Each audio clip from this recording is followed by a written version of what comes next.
21 ലക്ഷത്തോളം സന്തുഷ്ടരായ ഉപഭോക്താക്കളും 2 ലക്ഷത്തോളം തിമിര ശസ്ത്രക്രിയകളും പൂർത്തിയാക്കിയ മലബാറിലെ ഏക കണ്ണാശുപത്രി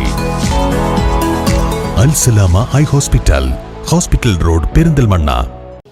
പട്ടാമ്പി നഗരസഭയുടെ നേതൃത്വത്തിൽ മേലെ പട്ടാമ്പി ഗാന്ധി പ്രതിമയ്ക്ക് മുന്നിൽ ഗാന്ധി ജയന്തി ആഘോഷം സംഘടിപ്പിച്ചു. ഗാന്ധി പ്രതിമയ്ക്ക് മുന്നിൽ പുഷ്പാർച്ചനയും തുടർന്ന് അനുസ്മരണ പരിപാടിയും നടന്നു. പട്ടാമ്പി നഗരസഭയുടെ നേതൃത്വത്തിൽ മേലെ പട്ടാമ്പി ഗാന്ധി പ്രതിമയ്ക്ക് മുൻപിൽ ഗാന്ധി ജയന്തി ആഘോഷം സംഘടിപ്പിച്ചു. ഗാന്ധി പ്രതിമയ്ക്ക് മുന്നിൽ പുഷ്പാർച്ചനയും തുടർന്ന് അനുസ്മരണ പരിപാടിയും നടന്നു. നമുക്കറിയാം, അഹിംസാ സിദ്ധാന്തത്തിലൂടെ രാജ്യത്തിന് സ്വാതന്ത്ര്യം നേടിത്തരാൻ വേണ്ടി ഏറ്റവും മുന്നിൽ നിന്ന് പോരാടിയ ആളാണ് മഹാത്മാഗാന്ധി എന്ന് നമുക്കറിയാം. ഇവിടെ സൂചിപ്പിച്ച പോലെ തന്നെ ഇന്ന് വർഗീയവാദികളുടെ ആക്രമണത്തിൽ രാജ്യം പലവിധത്തിലുള്ള ബുദ്ധിമുട്ടുകൾ അനുഭവിച്ചു കൊണ്ടിരിക്കുകയാണ്. അത്തരത്തിലുള്ള ധീരന്മാർ ഉണ്ടായിരുന്ന അവർ നേടിത്തന്ന ഈ സ്വാതന്ത്ര്യം നമുക്ക് എന്നും കാത്തു സൂക്ഷിക്കേണ്ടതായിട്ടുണ്ട്. നമുക്കറിയാം, ഗാന്ധി ജയന്തി ദിനത്തോടനുബന്ധിച്ച് വിപുലമായ പരിപാടികൾ പട്ടാമ്പി നഗരസഭയും ഏർപ്പെടുത്തിയിരിക്കുകയാണ്.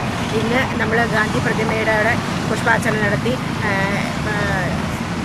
മാസ് ക്ലീനിങ്ങിലൂടെ ഗാന്ധിജി വിഭാവനം ചെയ്തിട്ടുള്ള രാജ്യത്തിൻ്റെ ശുചിത്വം, സ്വച്ഛതാ ഹി സേവ, അത് നമ്മൾ പരിപൂർണമായി പരിപാലിക്കപ്പെടുകയാണ്.